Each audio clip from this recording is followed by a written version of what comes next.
Testing.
couple in there, and down there, you have those are nobody's had no seats over there. So, ayan, aquí también no hay nadie.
Good evening, ladies and gentlemen.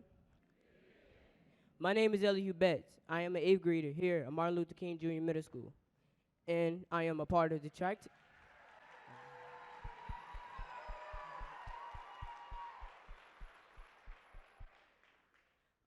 I am a part of the track team. I love spending time with my family, and I have one brother. And tonight, I am your master in ceremonies for the 2017 Superintendent's State of the School Address.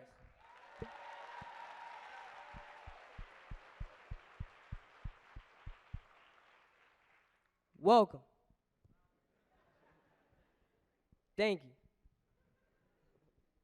Please stand for the presentation of the colors with the Franklin Military Academy Color Guard led by Staff Sergeant Gary McCray.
Ladies and gentlemen, the national anthem sung by Sonia Lofton, a 4th grader from Chimborazo Elementary School.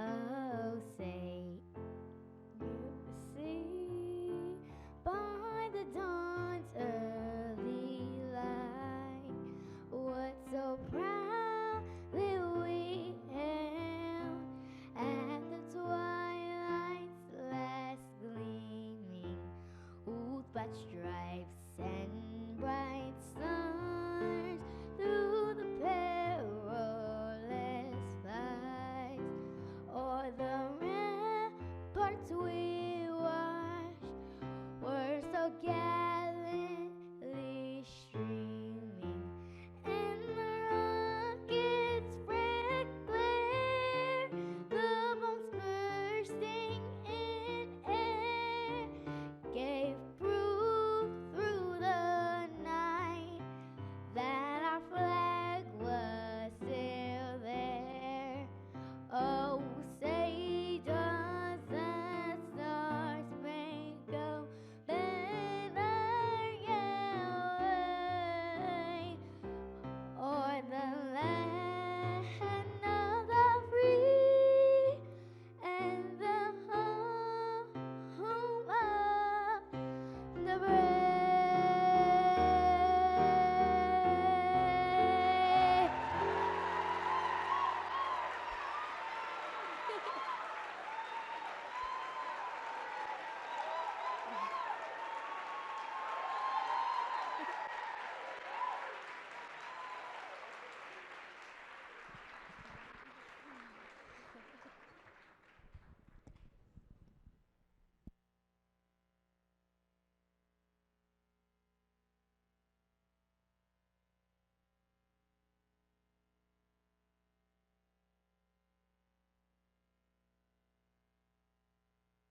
And before we proceed with the program, you may take your seats.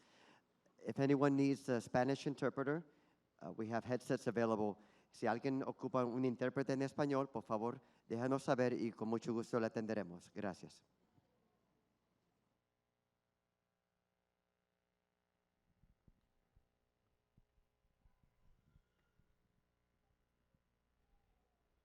And now, introducing the Bedford Dance Company, led by Lisa Perkins.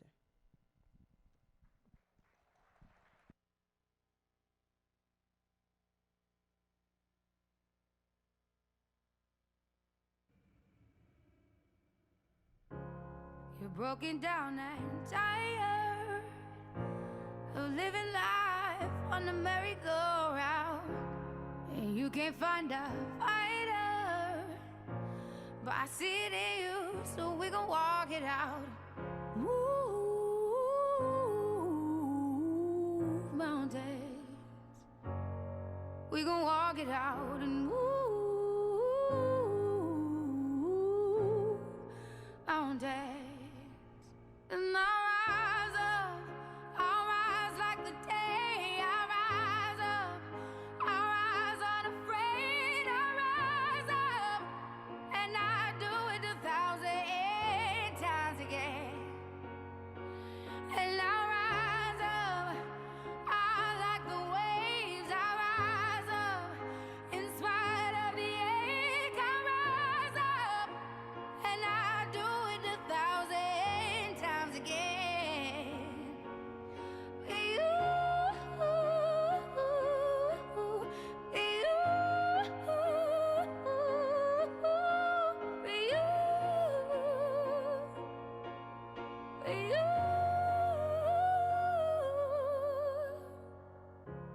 The silence isn't quiet, and it feels like it's getting hard to breathe. And I know you feel like dying, but I promise we'll take the world to its feet. Move mountains, bring it to its feet. Move mountains.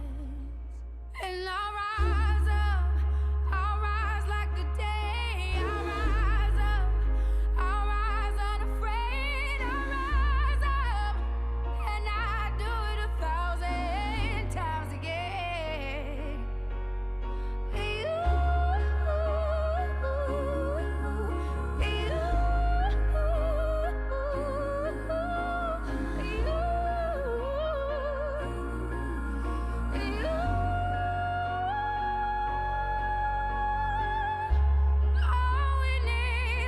All we need is hope, and for that we have each other, and for that we have each other. And we will rise, we will rise, we'll rise. Oh, we'll rise. I'll rise up, rise like the day. I'll rise up, in spite of the ache. I will rise 1,000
On December 31st, 2016, at the age of 35, this man became, I'm sorry. All right, keep going. This man became Richmond's youngest elected mayor. Bringing you greetings from the city of Richmond, the Honorable LeVar M. Stoney, Mayor of Richmond, Virginia.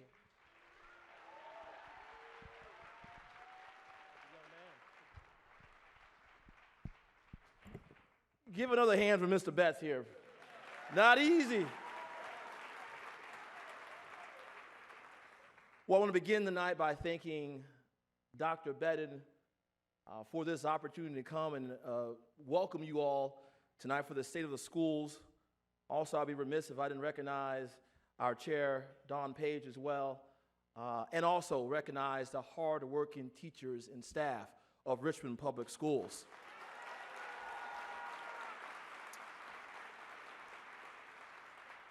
The central goal of our administration has been to improve the quality of life of each and every child in the city of Richmond. No matter how they may look, no matter what neighborhood they may live in, what zip code they may live in, or how much money their parents may have in their bank accounts, our administration has been focused on ensuring each child has a bedrock for success and a foundation for opportunity. Now, we all know the challenges that lie ahead of us. We hear about them all the time. They may be those who were tackling poverty or the fact that we have limited resources. But despite those barriers, I know that together, school board, city council, and this administration can create wins for our students. That has to be the goal every day we wake up and serve our communities. This administration has begun trying to create a win for our children. Me personally, I've begun by visiting 11 schools thus far. Today, I was at John B. Carey trying to push hummus on some kids. Some liked it, some didn't. But at least they started eating their fruits and vegetables. I've invited Dr. Bedden, who's attended all my cabinet meetings since taking office. We've also begun work on the Education Compact, a shared agenda on how we improve the quality of life of each and every child. That work has been the work of members of the City Council and the school board. I see Liz Dorr here, Cynthia Newbill, Nadine Marsh Carter, and I'm missing one more. Michael Jones. That's why I didn't see Mike Jones. And Mike Jones as well with the help on that project. But also, last Monday, when I announced my first budget as a mayor of the city, I proposed the largest increase in education funding by any mayor in Richmond's history.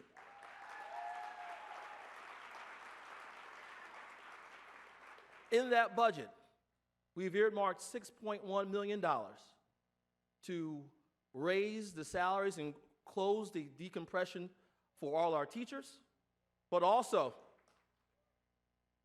cost of living increases for all our staff in Richmond Public Schools.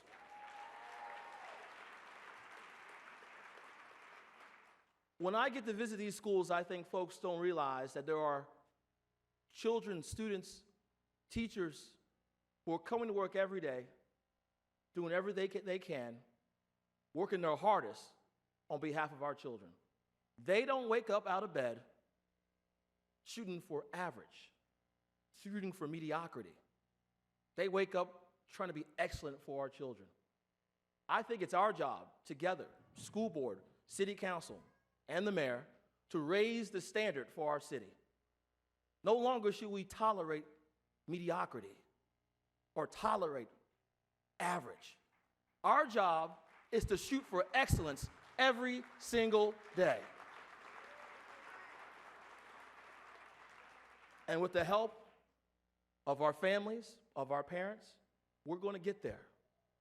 We may not get there overnight, but together, we will get there. Thank you so much.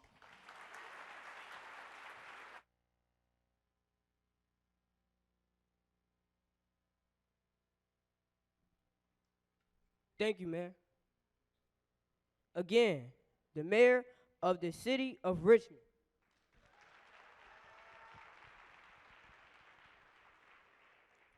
And now, a performance selected by Elkhart Thompson Middle School Steppers, led by Paul Thomas.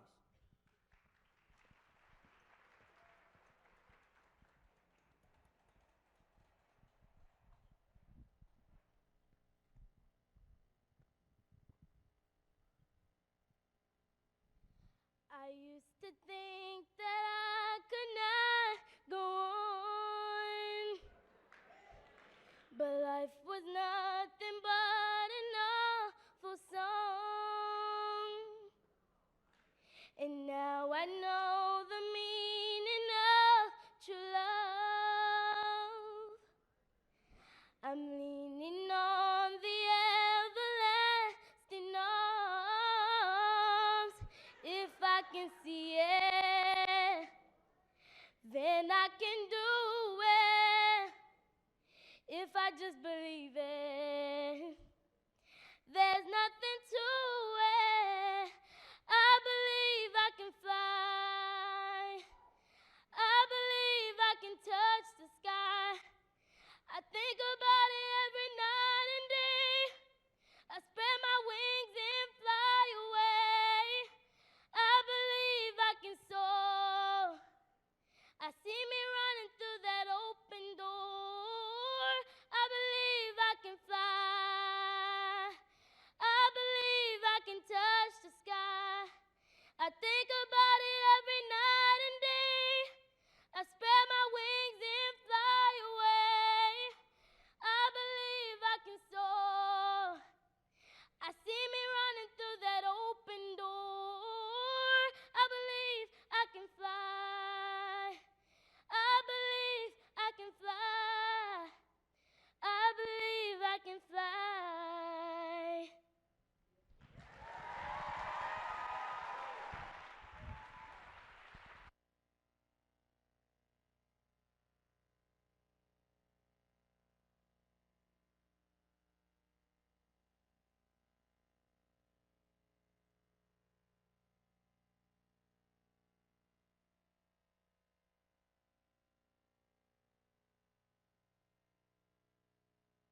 Can we hear it again for ETMS?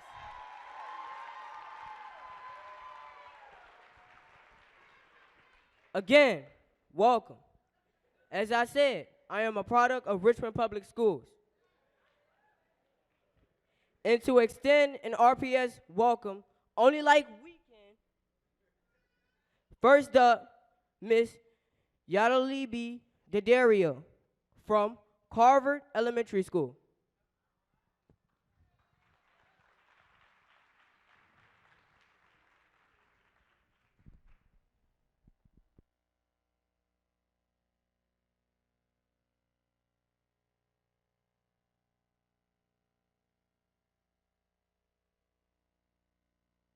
Señoras y caballeros, buenas noches. Les agradecemos por sus presencias. Muchas gracias. Mesdames et messieurs, bonsoir.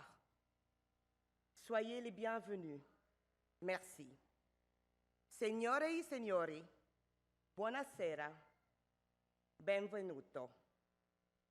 Saidati wasadati masaru arkair. Halan wasalan. Bikum wa shukran. Batata ba mama bandeko, mbote na bino banso. Totondi bino botondi, na ndenge boye na milulu na biso. Tosako libino. Jambo ba mama na wabwana. Na barafiki. Karibuni, asante. Caríssimos, sejam bem-vindos. E desde já grata pela atenção dispensada. Muito obrigado. Ladies and gentlemen, good evening. Thank you for coming to our event. We hope that you will have a great evening. Thank you.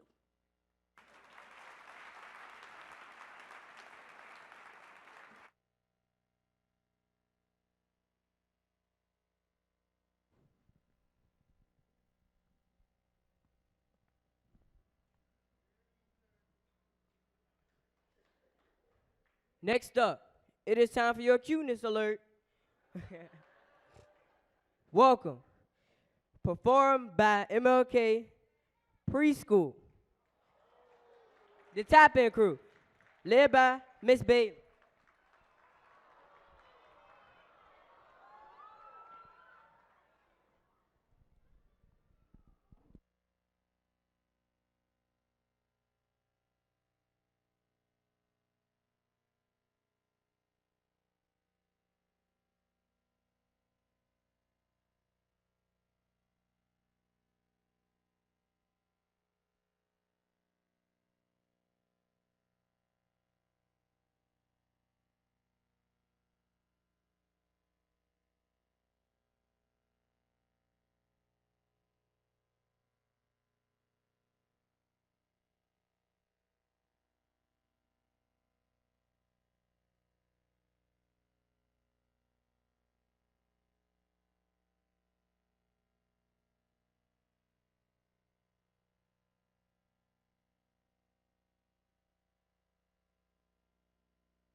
Bringing you greetings from the RPS School Board, Ms. Dawn Page, 8th District Member and Chair of the School Board.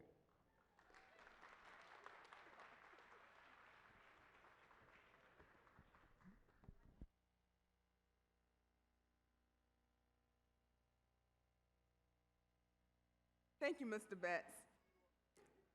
Let's give all of our student performance another round of applause.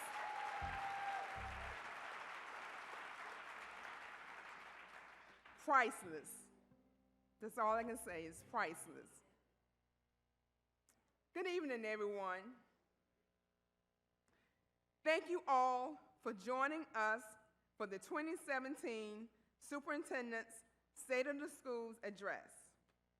I'd like to take a moment to acknowledge my fellow board members who are here with us tonight. Representing the 1st District is Mrs. Elizabeth Dorr. Please stand.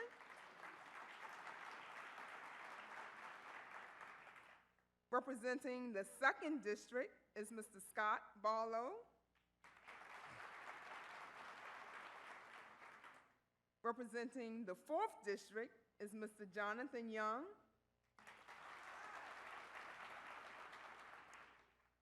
Representing the 5th District is our Vice Chairman, Dr. Sapini. Representing the 6th District is Ms. Felicia Cosby.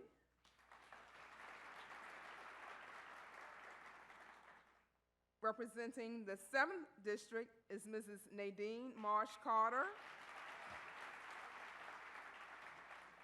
And representing the 9th District is Ms. Linda Owen.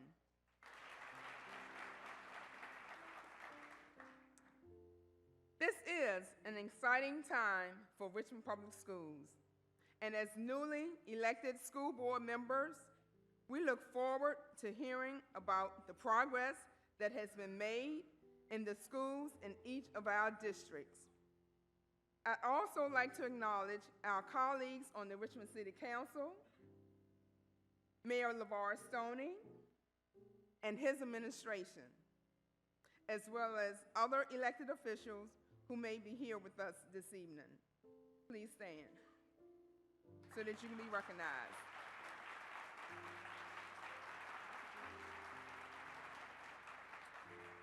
Also, we have been joined by the Secretary of Education for the state of Virginia, Ms. Deidre Trent.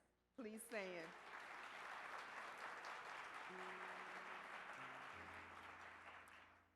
Thank you for taking time out of your schedules to be here with us this evening. Education is truly a partnership.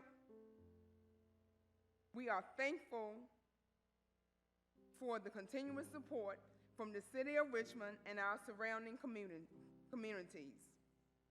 We must work together in order for our students to achieve academic success because we are all RPS. The road has not always been easy, but that's what makes us so resilient. Despite the challenges, there are so many great examples of teaching and learning happening every day, and as school board chair, I share a great sense of pride in celebrating our successes. I am committed to doing my part in creating the vision for change, and I know the entire school board stands with me on that. The vision for our future is bright, and the blueprint has been laid. The rest is up to us. Again, thank you.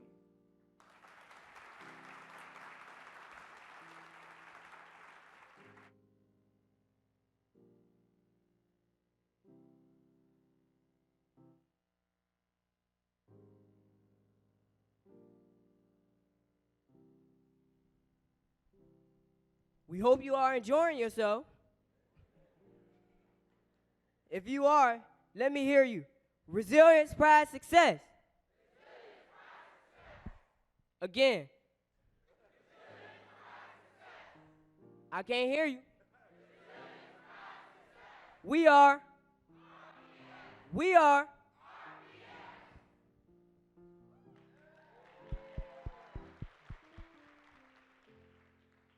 And now for a special performance, the Department of Pupil Transportation performing We Are RPS.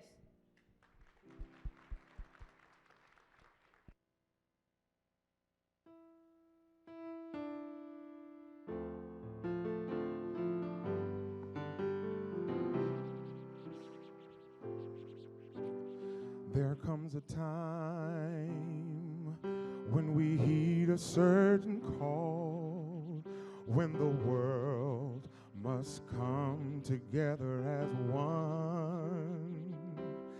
There are people dying, and it's time to lend a hand to life, the greatest gift of all. We must go on, pretending day by day that someone somewhere will soon make a change. We are all a part of God's great big family, and the truth, you know, the love we need.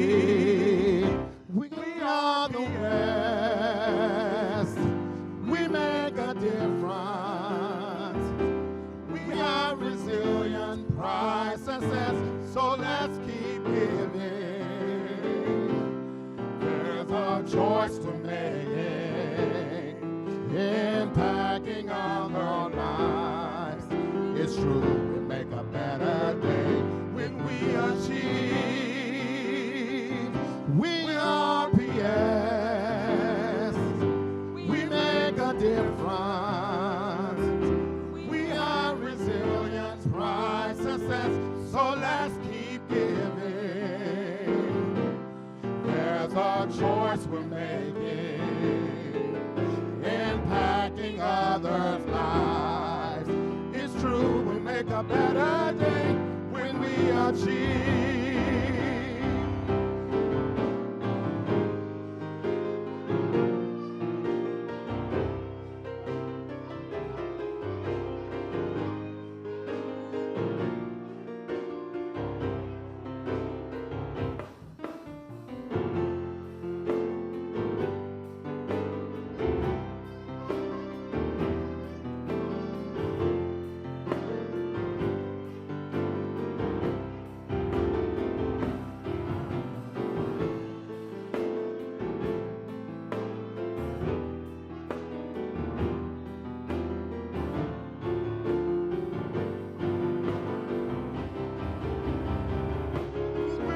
RPS, we make a difference.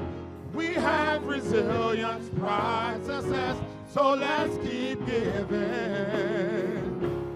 There's a choice we're making, impacting other lives. It's true, we'll make a better day when we achieve. We're RPS. You can clap along. We make a difference. We have resilience, pride, success, so let's keep giving. There's a choice we're making, impacting others' lives. It's true, we make a better day when we achieve.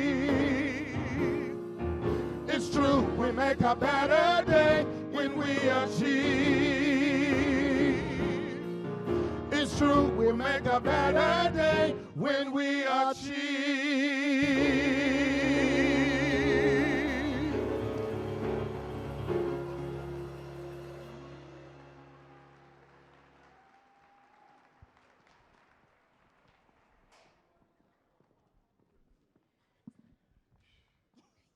Introducing the top teacher in Richmond Public Schools, Ms. Clary Carlton, the 2017 Teacher of the Year from Open High School.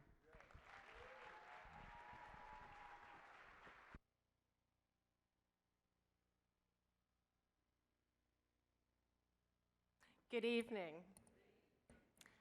I am so honored to represent RPS as the 2017 Teacher of the Year. I am just one of many dedicated teachers who work tirelessly for children of this city.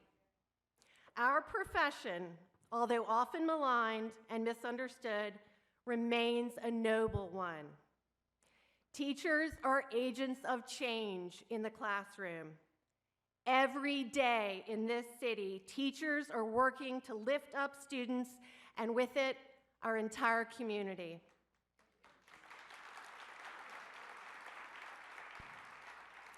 Responsibility like this can be daunting, but the rewards are immense.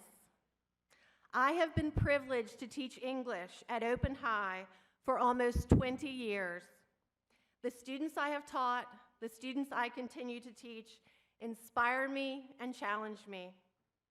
Being Teacher of the Year reminds me of the important work I do to empower students by strengthening their literacy skills. It also reminds me of how much more there is to learn.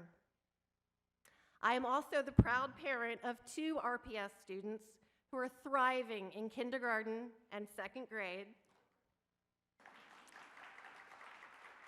Like many of you, I feel invested in this city and this school system, and I want to see all children thrive. I want all children to know their value and value learning. I've seen many changes in the school system, but I must say this is a most exciting time to be part of Richmond Public Schools. The challenges are very real, but so too are the opportunities and the resolve to transform our division.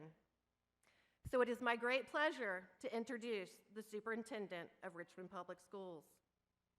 Dr. Bedden comes to Richmond with over 20 years of experience in administration and educational leadership. He has previously served as superintendent of schools in Texas and Georgia, but just as importantly, he has been a principal, a middle school teacher, and a coach. His extensive record of service demonstrates a commitment to public schools and student learning that is necessary if transformational change is to occur. He has a very difficult job, but his focus on equity and excellence for all students in Richmond is evident in the work he has done and continues to do for RPS. So with that, please join me in welcoming our superintendent, Dr. Dana T. Bedden.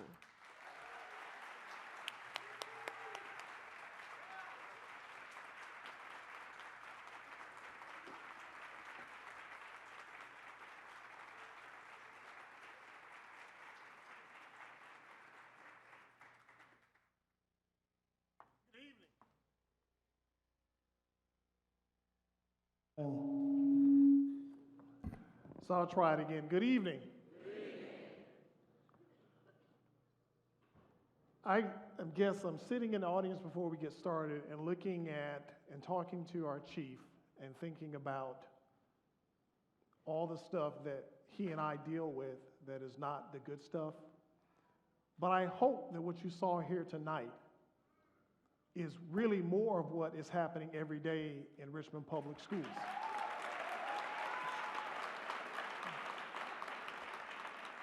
So no matter what I share with you this evening, I hope that you remember that this conversation is about making progress. As the mayor said, it's not going to happen overnight. It is going to take time. So with that said, I'll get started. Welcome to the 2017 State of the Schools Address. Good evening to each of you, and thank you all for joining us for our annual State of the Schools Address. This is my third one, and each one gets better. Let's give another round of applause to our wonderful transportation department. Who knew that we had such talented individuals working behind the scenes and out on the streets each and every day, ensuring that our students make it to and from school safely? What talent. And how about a round of applause for our MC this evening, Mr. Betts, 8th grader here at Martin Luther King Middle School. He's doing a great job for us, isn't he? There are students like Mr. Betts all throughout the division that are shining examples of who we are in Richmond Public Schools, as you've seen here tonight. He is an excellent representation of his school and the school division. It's no secret that we've experienced some challenges here at MLK over the past few years. But I have to say the new leadership that we have in place are proud that this school is now making progress. Principal Scott and her team are putting forth the effort necessary to create a vision for change that the entire school division is also embarking upon. That is the reason why we decided to host this event here tonight. There is evidence of true turnaround here beginning. There's resilience, pride, and success within these walls, so what better way than to invite you here to demonstrate and let you see firsthand.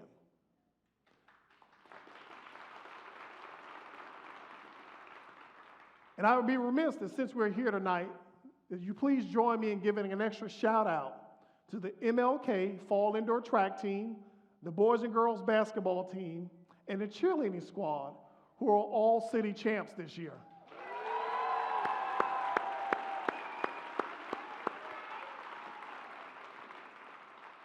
And MLK isn't the only school that has experienced change this year.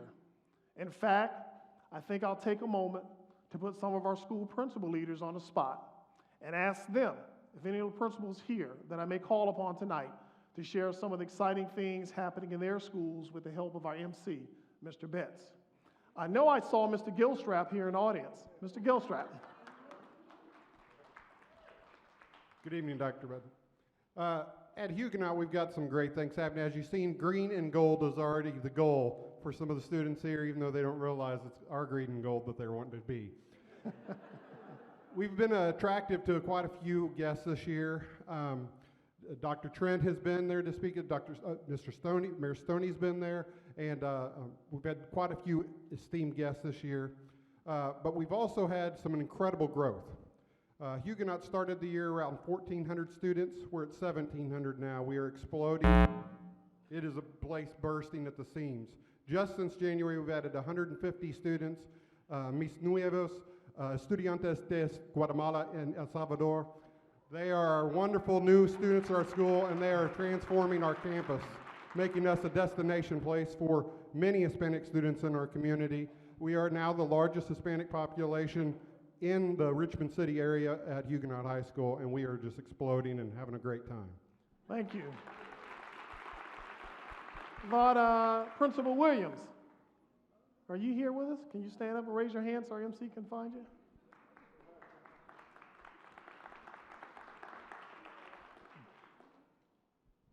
Thank you. Good evening to everyone, Dr. Bedden. We also have some wonderful things going on at Ginter Park Elementary, and our colors too are green and not gold, but yellow. One of our prime goals is to keep our children in school versus out. So we have a positive behavior intervention and supports program within our building, and so children are afforded an opportunity to earn points so that every Friday they do things that are childlike. A couple of weeks ago, we had the pleasure of rolling our cafeteria tables outside just so that they could have lunch and enjoy then the 70-degree weather. So we're going to continue to do that, and that has helped us tremendously with our academics. So thank you so very much, community, for your support. Now, I know her students performed today, and so I'm going to see if Principal Ricky is here. Oh, there's Principal Ricky over here from Benford Middle School. Mr. Betts, I'm going to have you stand near me because you're going to give me strength. I have to speak in front of all these guests, and you've done a phenomenal job. Phenomenal. So, Dr. Bedden, this is your third one. I've been to two, and I'm just blown away. I'm blown away, and I feel like there's no doubt that there's great things happening in every school. And I'm just going to spend a second because I've been asked because I'm here and I get to speak about Benford. Benford Middle School, we serve children on the east side, on the west side, on the north side, and the south side. And did I mention it's middle school? So with that, it's middle school. It's the middle, and you know this, Mr. Betts. It's like the best and sometimes the most interesting 3 years of education. So we've got these students that come to us from all over the city, and they all want the same thing. They want to be in a school that mirrors the city that they love. They want to be in a school that mirrors the love that the community has for the city. And we have a new mayor, we have a new school board, we have a new city council, and we've got steadfast leadership and Dr. Bedden, and we're doing amazing things with that opportunity. And our community is behind us. I hope this is okay, Dr. Bedden, to share with this community that we have this evening, but I think probably one of the biggest things about Benford is we teach through the arts. So our students tonight, they're wonderful math students because they can learn through the arts. They're wonderful science students and social studies students and readers and writers because they can do things through the arts. And we have been afforded a huge opportunity that I hope that we can just continue to honor the faith that's in us, in our community, because we've been awarded a Turnaround Arts grant from the President's Commission for the Arts and the Humanities. Yeah. So we're going to continue, and we've got other partners in this too. Woodville Elementary, the preschool center at MLK, and MLK Middle School. Yeah, Dr. Scott. Yeah. So clearly there's great things happening all over the district, and Benford, I hope we're leading the change, and I know we are, not hope we are, I know we are. We're leading change in our community, and I look forward to sharing more. Thanks for the opportunity. Good job.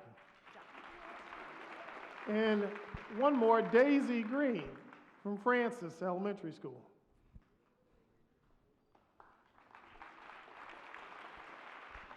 Thank you. Good evening. It is a pleasure to be here to brag about my school. J.L. Francis is a great place to learn. We pride ourselves on bragging about our students, our parents, and our teachers. We believe in preparing our students for the future. We have them in our dancing classrooms to develop social skills, our student government to develop leadership skills. We're teaching them Spanish so they can be prepared for the future. We not only do that, we also ask them to learn that they are not only receiving, but be able to give. We teach them about giving back. They provide funds to the Maymount Association, homeless people, students around the world. They're there. And we have one of the best PTA parent associations in the city. Yes, in the city. We're one goal, one team. Our students soar because we work together.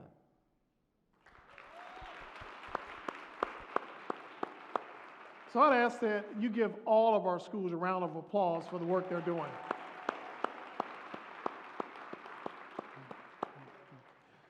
This is only a small sample of the change that is occurring in RPS. So what is that change that I'm speaking of? This year began with laying out a blueprint to create a vision for change. For starters, we have a brand new school board, which Chairwoman Page just introduced. And we also have a new mayor and city council, as you've already heard. The mayor's election campaign was largely based upon improving the educational experience in the city, and although he's only been in office for a few short months, he has stayed true to his word. Mayor Stoney has been out visiting our schools and engaging our students, as well as listening to our employees and parents.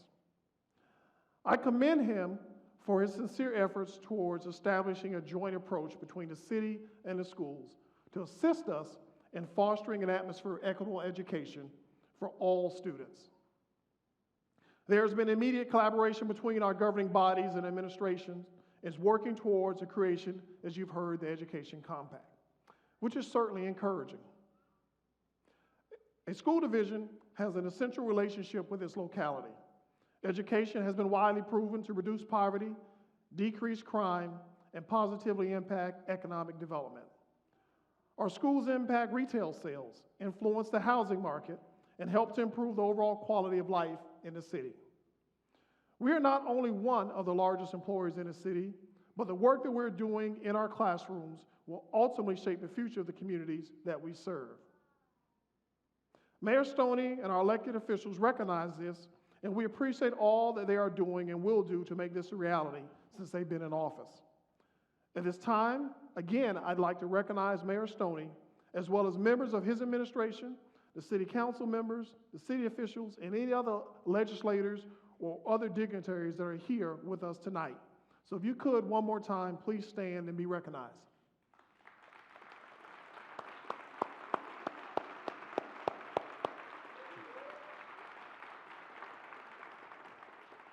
Thank you for your support.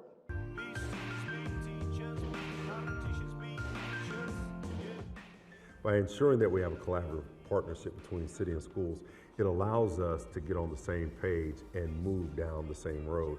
Oftentimes, city council has thought one thing, the school board has thought something else, and then the administration had their own plans. But by getting all of the key stakeholders in the room, sitting down, creating a vision, a pathway to success, that allows us to move in the direction of success that our children deserve.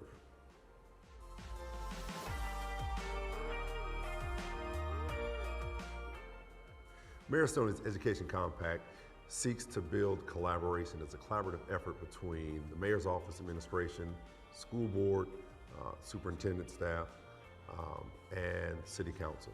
The purpose is to just make sure that we're all on the same page, that we have shared goals, and that the lines of communication are open between all bodies.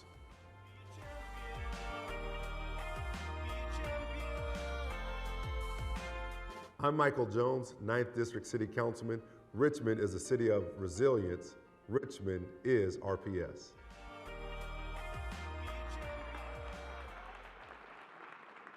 Thank you.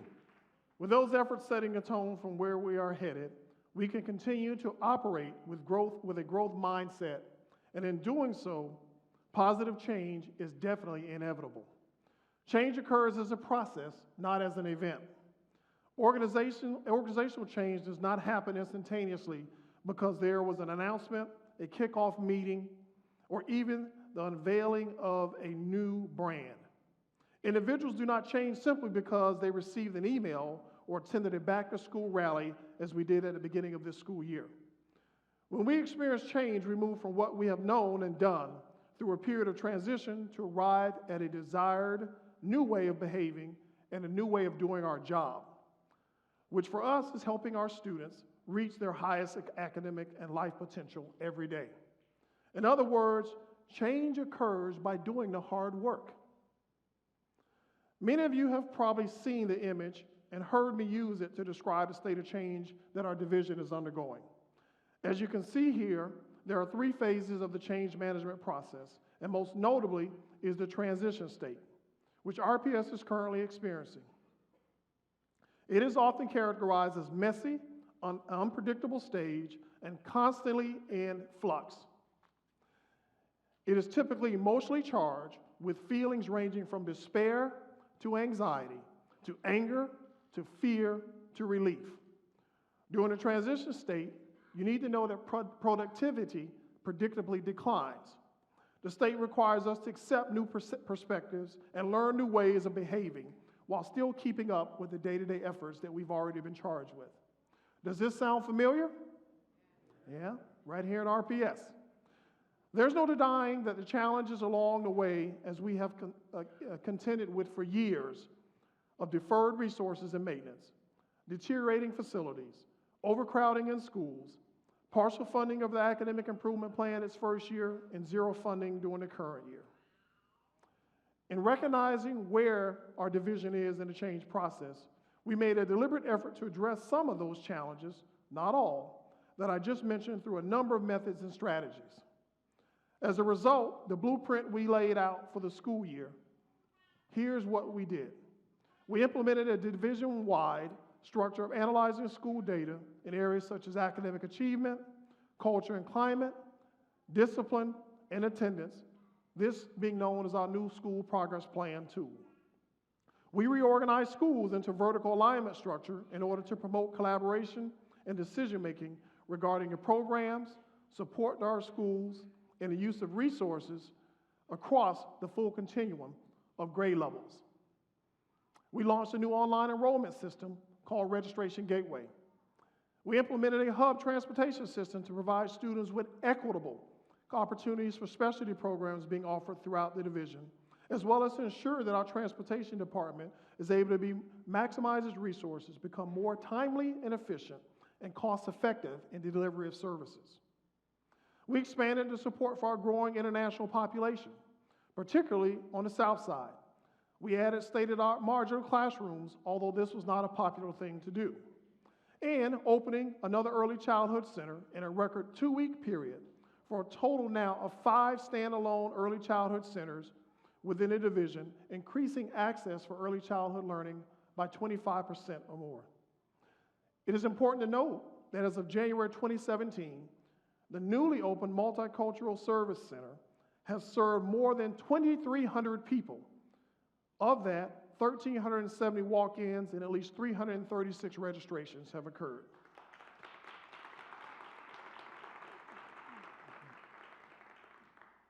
We also completed a comprehensive facility needs report to provide in-depth overview of our aging facilities and the building needs that we have in RPS. We also implemented this year wireless capability, a full wireless capability at Albert Hill Middle School, Benford Middle School, Elkhart Thompson Middle School, and John Marshall High School. Insignificant, another first, we voluntarily participated in the new Virginia Department of Education division-level academic review, once again making us the first school division in the Commonwealth to openly and anxiously put ourselves through an external review. This tool is similar to the one that we put ourselves through with VDOE in our special education department called the Results-Driven Accountability Review, at that time being the first in the Commonwealth to participate in that process. Even with the blueprint laid out there, there's still basics that need to be met. We have critical needs and social issues that stem from the community that impact the school divisions, such as crime, violence, inappropriate behavior on social media, chronic absenteeism, and childhood hunger.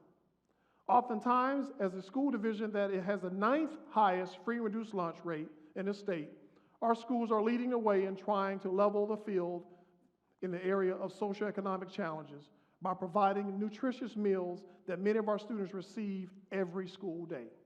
In fact, we serve almost 40,000 meals, and I'll say it again, almost 40,000 meals are served daily in our schools. And in some cases, our schools are sending home dinner for our students over the weekend.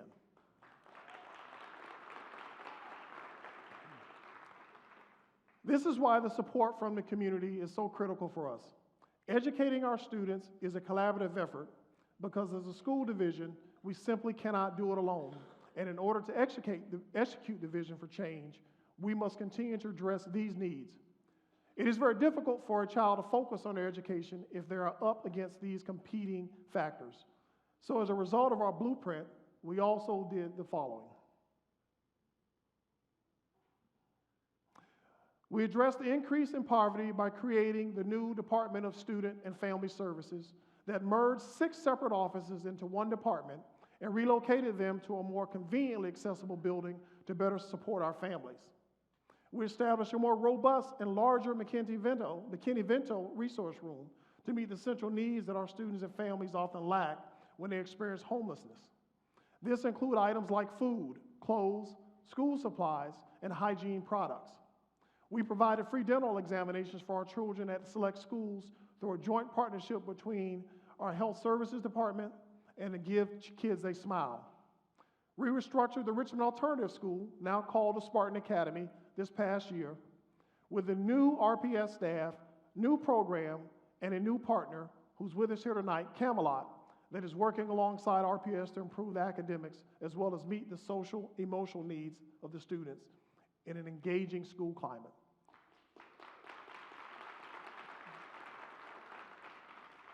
So far, the daily attendance at the Spartan Academy has doubled last year's average. With these, yes. You obviously can't learn if you don't come to school, so hats off to them.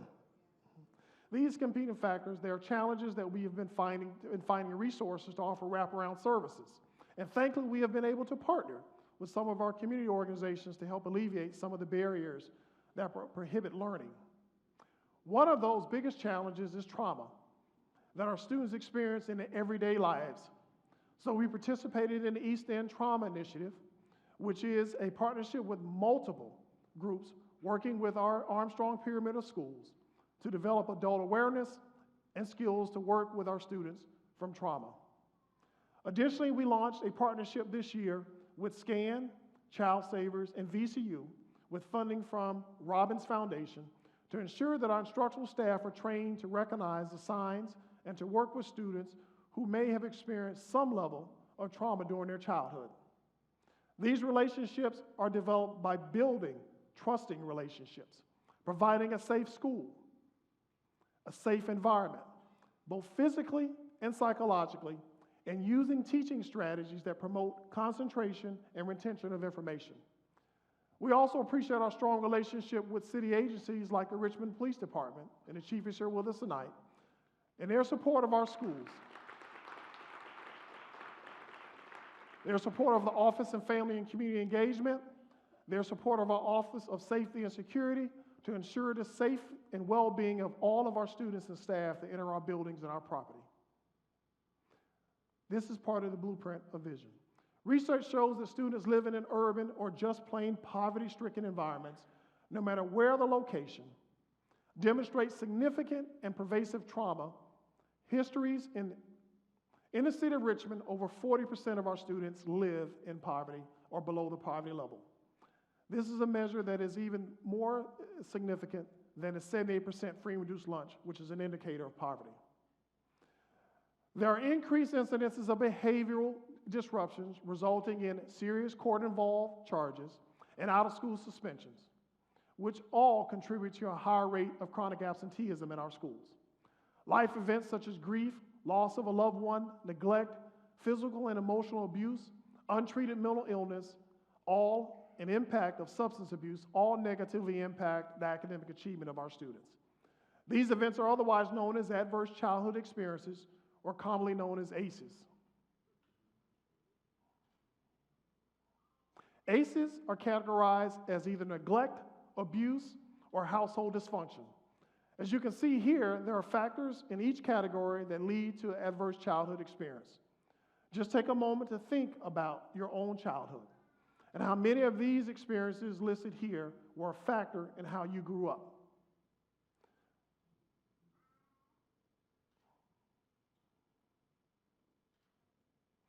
Personally, I've experienced something in each of those categories.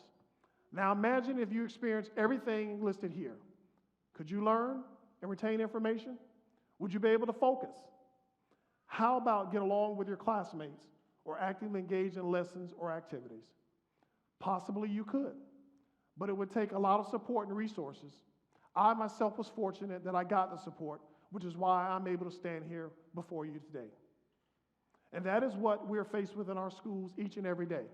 Students in need of our support beyond reading, writing, and arithmetic.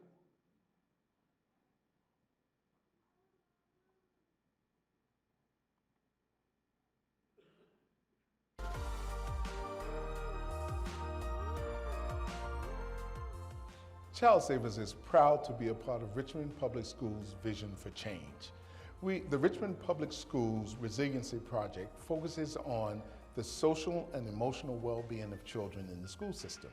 We will provide professional development for all of the staff and faculty in the schools. In addition to that, we'll provide outpatient mental health services and parental engagement activities to help make sure that children are happy, safe, healthy, and ready to learn.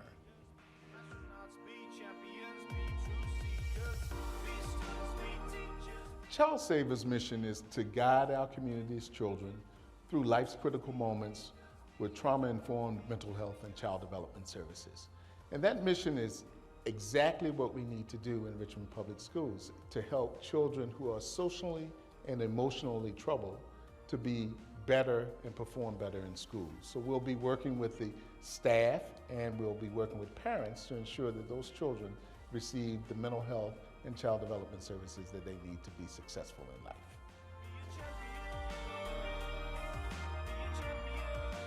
I am Robert Bowling, Chief Executive Officer of Child Savers. We take great pride in our partnership with Richmond Public Schools. Child Savers is RPS.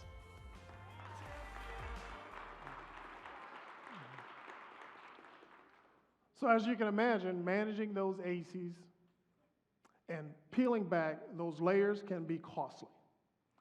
In order for RPS to provide a high-quality public education as a high-poverty school division, we require, and it requires, greater financial resources to maintain manageable class sizes, to offer adequate core and co-curricular instructional time, and to retain qualified and highly effective teachers and support staff. Our school board recently submitted a request for the fiscal year 2018, what has been titled a needs-based budget, to the mayor. We attempted to identify some of the top priorities to keep RPS on track to make progress, including several line items that have gone unfunded for the past couple of budget cycles. We recognize that our students will continue to be left behind if we do not implement a more robust fine arts program, expand our world languages curriculum, increase support for the Multicultural Service Center, showing our commitment to being inclusive, and a dedicated additional funding to hire more school nurses to assist with the health challenges facing our students and families. In many cases, that's the only healthcare provider they will see. And of course, as the mayor mentioned, the teacher salary decompression and cost of living adjustment, or COLA, for our staff remain a top priority as promised. Simply stated, join me in realizing and articulating that we love our teachers and staff. We love RPS.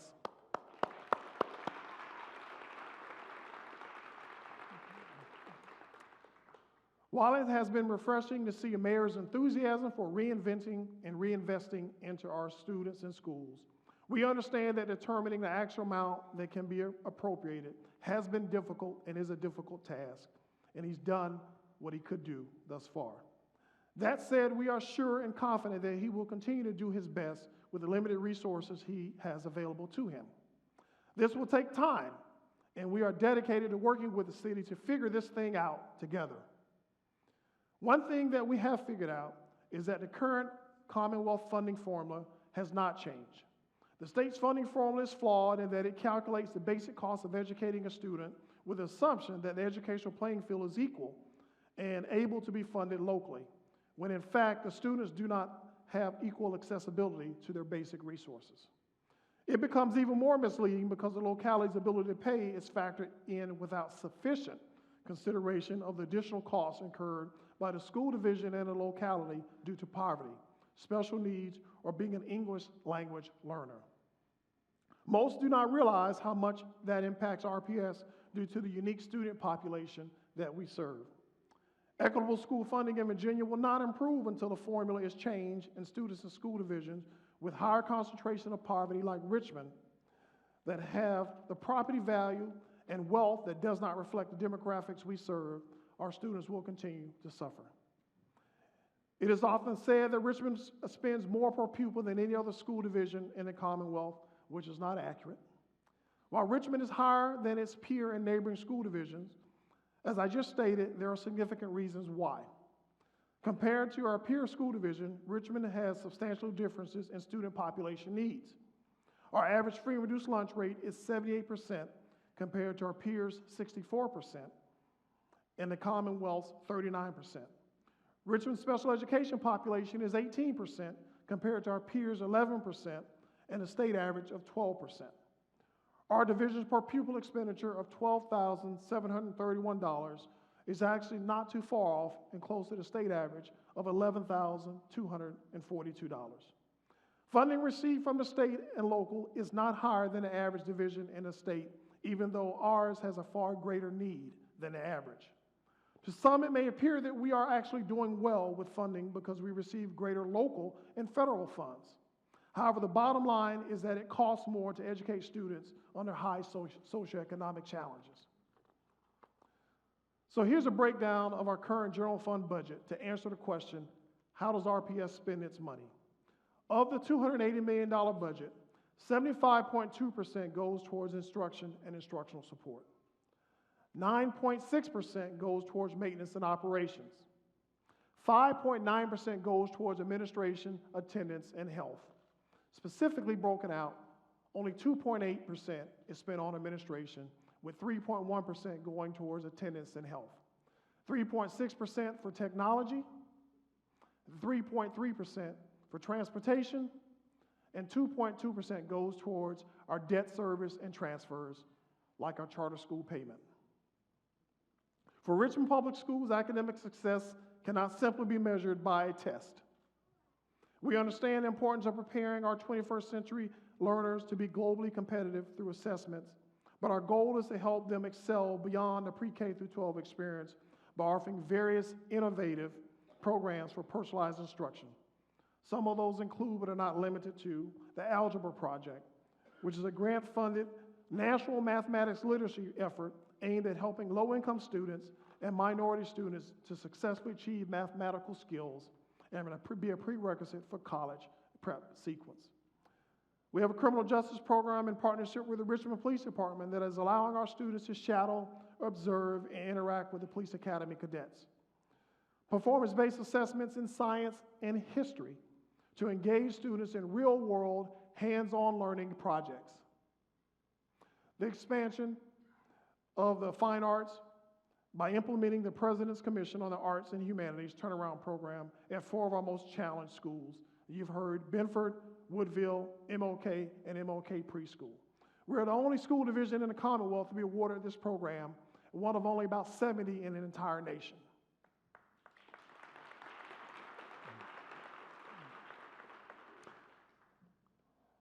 The launch of RPS's first Associate of Arts degree program started this year in partnership with J. Sargent Reynolds, which allows our students to graduate with an Associate of Arts degree.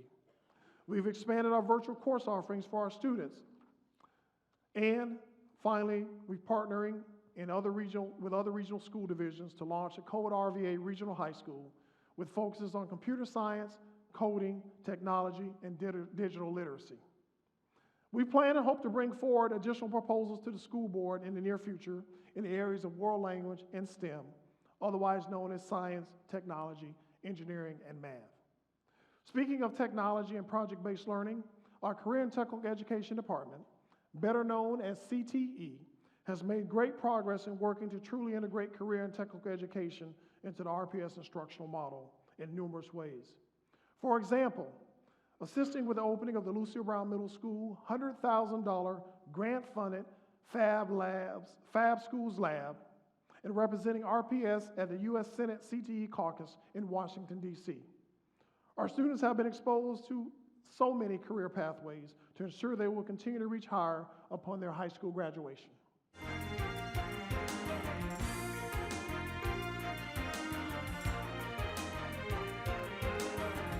We are RPS. At Richmond Public Schools, we work hard to meet the social, academic, and career needs of our students by providing them the experiences that they will need for life after RPS. In elementary school, our children are introduced to careers and gain keen awareness to the opportunities that await them in our CTE secondary programs. Using the instructional approaches of project-based learning and blended learning, our teachers instruct students in a manner that gives them academic content, real-world context. In middle school, CTE has 3 foundational programs that are exploratory and preparatory for the specialty programs in our high schools: Business Information Technology, Family and Consumer Sciences, and Technology and Engineering Education. The Business and Information Technology program assists our students with both career exploration and skills acquisition in the areas of word processing, computer applications, finance and accounting, business law and management, programming, database design, multimedia and web technologies, entrepreneurship, and principles of business and marketing. Recently, our governor, Mr. Terry McAuliffe, signed a bill mandating that computer science be integrated into the Virginia Standards of Learning. At RPS, the CTE program is leading the way in partnering with entities such as Code VA and Project Lead the Way to help our educators make this transition. In addition, the program also prepares students for graduation and careers by offering them a wide variety of industry credentials. The RPS Family and Consumer Sciences programs facilitate student progress in cultural and environmental issues, health and safety, individual and family relations, leadership, and workplace ethics. The mission of the program is to provide all students opportunities to develop the knowledge, skills, attitudes, and behaviors needed for both work and family life. Our students have the opportunity to join several student organizations and also earn valuable industry credentials. The Technology and Engineering Education program begins in elementary school with children's engineering. Here, our students learn about the design process and participate in engineering design challenges like in Mr. Jackson's class. Throughout our school division, we also have maker spaces where students see their products come to life with electronics and 3D printers. In middle school, students do a lot of model making. Model making is a student performance in science, art, and also tech ed. They also learn about technological systems, processes of materials and artifacts, not just computers. The Tech Ed program ties into 8 related career clusters and 30-plus career pathways. In high school, they get to focus on specialty programs in engineering, like CAD, digital electronics, software engineering, and civil engineering. For those students who don't want to be engineers, they can become technicians, operators, health and medical professionals, or customer service representatives. We also offer students other specialty programs in the following career clusters and/or program areas: greenhouse management, landscaping, digital visualization, graphic imaging technology, automotive body technology, carpentry, electricity, advanced manufacturing, welding, nursing, sports medicine, EMT, beauty salon assistant, cosmetology, and criminal justice. We are preparing our students for the future. Through integrating academics with CTE, our global citizens are becoming critical thinkers and problem solvers for a world of their choosing. A world that will be filled with more design thinkers and experts who will impact the globe.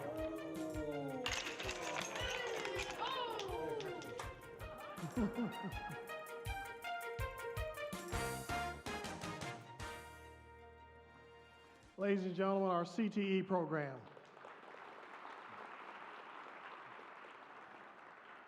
As you can see, the school board administration and our entire RPS family are committed to academic progress and student achievement. While a new strategic plan is forthcoming, RPS has used 8 key metrics over the past couple of years to monitor and measure our progress found within the division's academic improvement plan, or sometimes referred to as the AIP. The 8 metrics are grouped into 4 areas: state and federal accountability, early childhood readiness, college and career readiness, and other local accountability measures.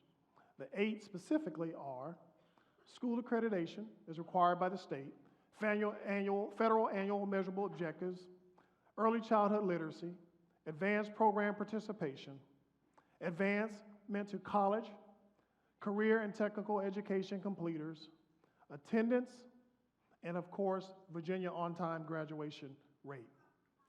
The 2014-2015 school year was listed as a baseline year for the AIP.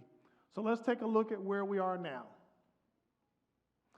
In the area of accreditation, since the 2013-2014 school year, prior to our arrival, RPS had 11 schools fully accredited. We now have 17,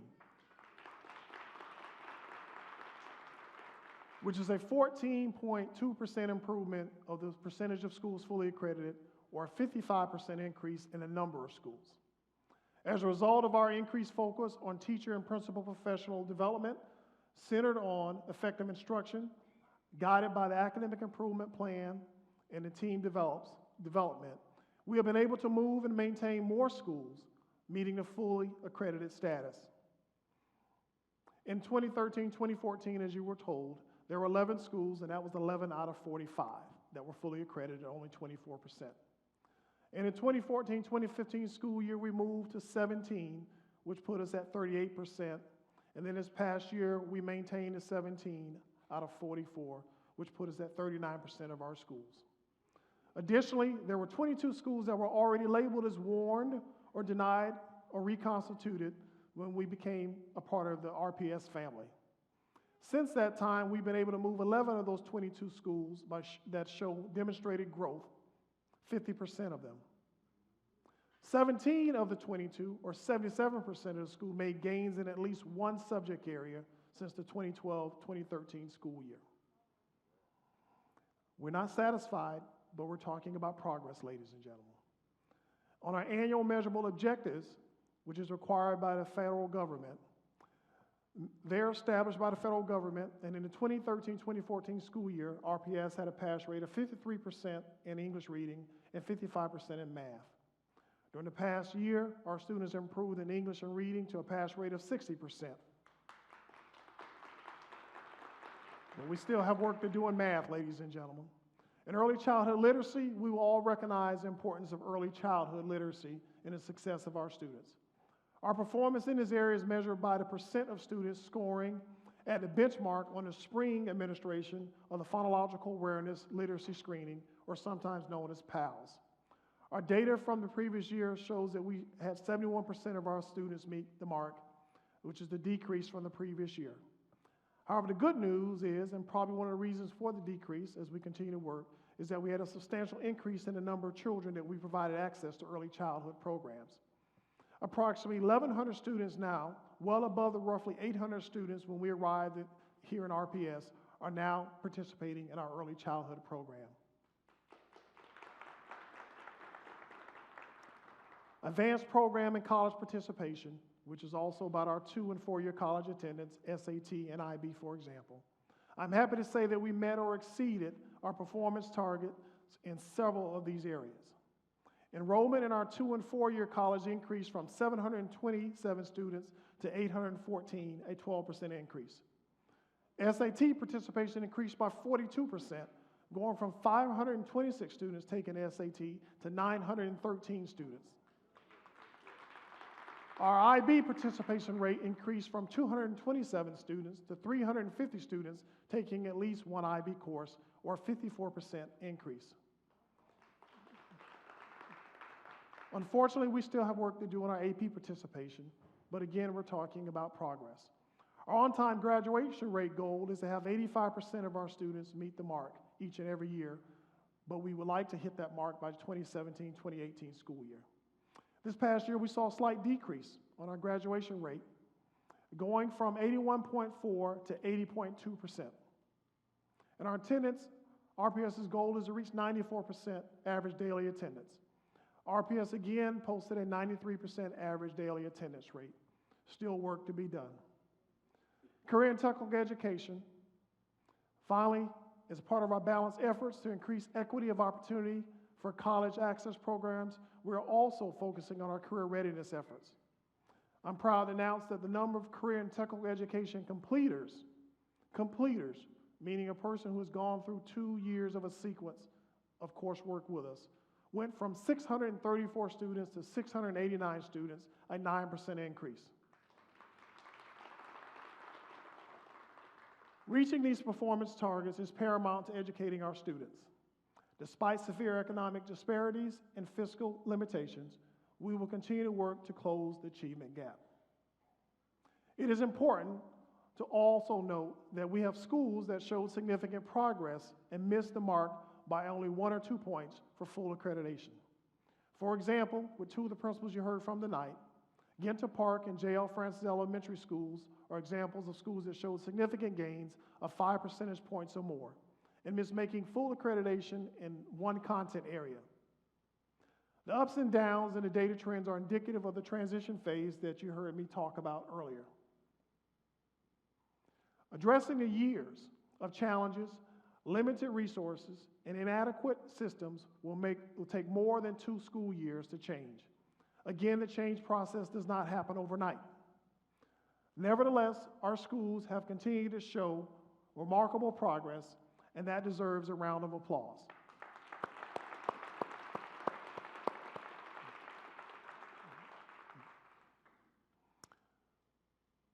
So as you can see, there's been a lot of change, which is happening in this past year, as well as the past couple of years, and a lot of incremental successes happening in those areas that will eventually result, hopefully, in measurable, sustainable progress for our school division.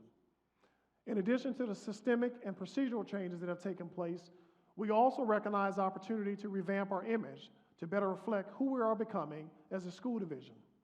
Our Office of Communications and Media Relations, along with our Information, Communications, and Technology Services team, worked with our community partners, VCU and Capital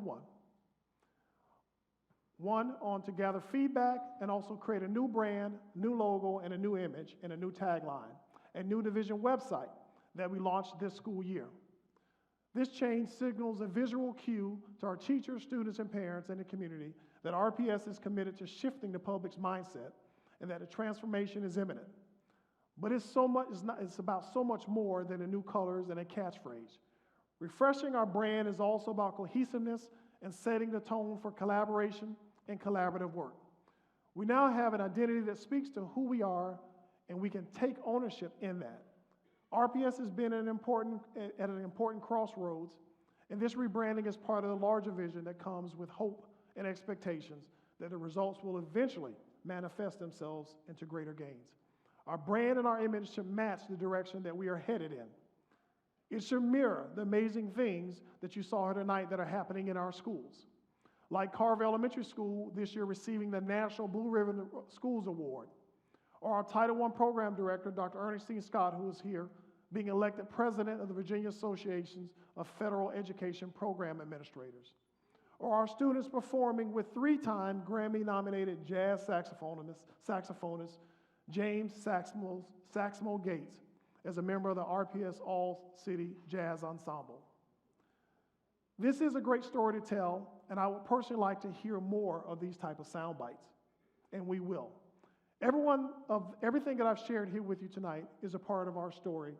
It's our story of resilience, pride, and success.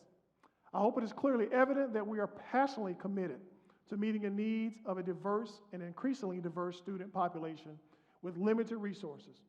But we need your help in making the vision for change a reality. Your voice matters in everything that we do. Whether you have attended one of our parent forums or our soup and sandwich meetings out in the community, or served on one of the many advisory committees we have, work in central office or in one of our classrooms, crunch the numbers for our budget, drive our students to and from school safely each day, provide mentorship to our students, giving your feedback on the annual Community Perspective Survey, support as one of our 125 valued community partners, or even served as a vendor like Ribbons and Rolls, who's also been a sponsor of this event for the past 2 years, the second year in a row. Or are you one of the 842 volunteers who have contributed over 4,400 volunteer hours to assist our schools with landscaping, deep cleaning, or repairs? I would like to extend my deep gratitude and sincerest appreciation. You understand that it takes a community to support departmental collaboration, financial resources, and parental engagement to help guide our schools and students to one day live extraordinary lives as global leaders. Our students are depending on us, and we can do it together because we are RPS. I think parental engagement is extremely important for a child's academic success because it takes a village to raise a child. I also believe that, parents know their children better than teachers, and teachers have 30 students to get to know. So when you create that relationship and build on it, it helps with the child's success throughout the school year. I've noticed quite a few changes that were positive. I love the new branding, Resilience, Pride, and Success. I think it sheds a positive light on the schools. I've also seen a lot of new leadership and males in particular as teachers, and I'm really excited about their presence in RPS. Well, I'm really excited because I'm seeing that a lot of the colleges and community organizations in Richmond are getting involved, whether it be activities, mentoring, homework help, just kind of coming back to that village piece where the entire community is getting involved with a school in their area, which I think is really important as well to the students' academic success and RPS's success.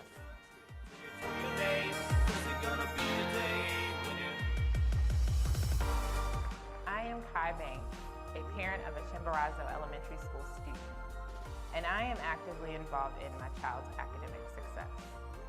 Parents, we are RPS.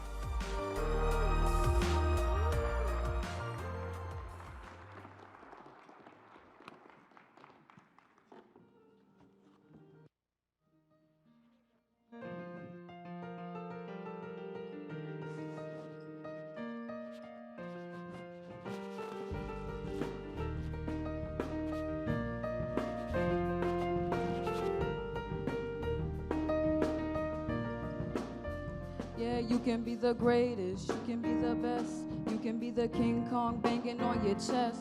You can beat the world, you can beat the war, you can talk to God, go banging on his door. You can throw your hands up, you can beat the clock, you can move a mountain, you can break rocks. You could be the master, don't wait for luck, dedicate yourself and you can find yourself. Standing in a hall of fame.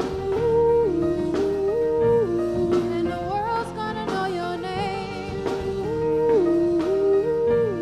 'Cause you burn with the brightest flame. And the world's gonna know your name. And you'll be on the walls of the hall of fame. You can go the distance, you can run the mile, you can walk straight through hell with a smile. You can be a hero, you can get the gold, breaking all the records thought that never could be broke. Yeah, do it for your people, do it for your pride. How you ever gonna know if you never even try? Do it for your country, do it for your name, 'cause there's gonna be a day when you're standing in the hall of fame, and the world's gonna know your name. 'Cause you burn with the brightest flame, and the world's gonna know your name.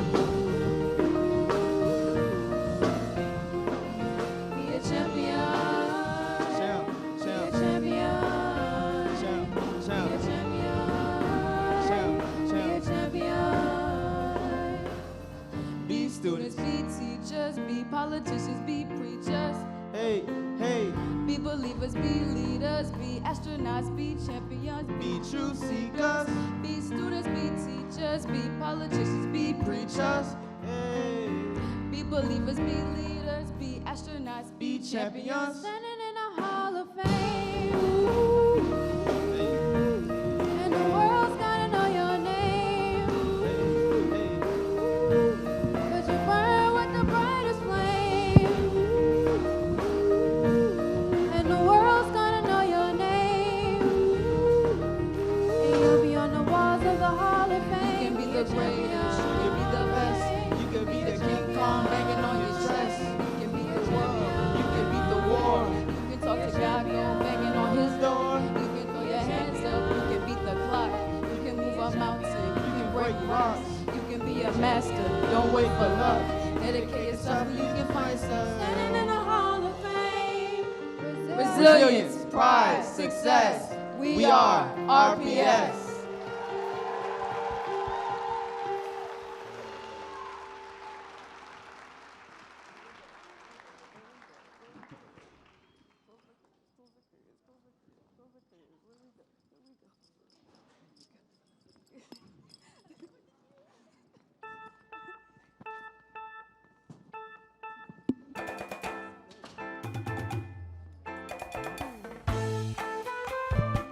Thank y'all for coming.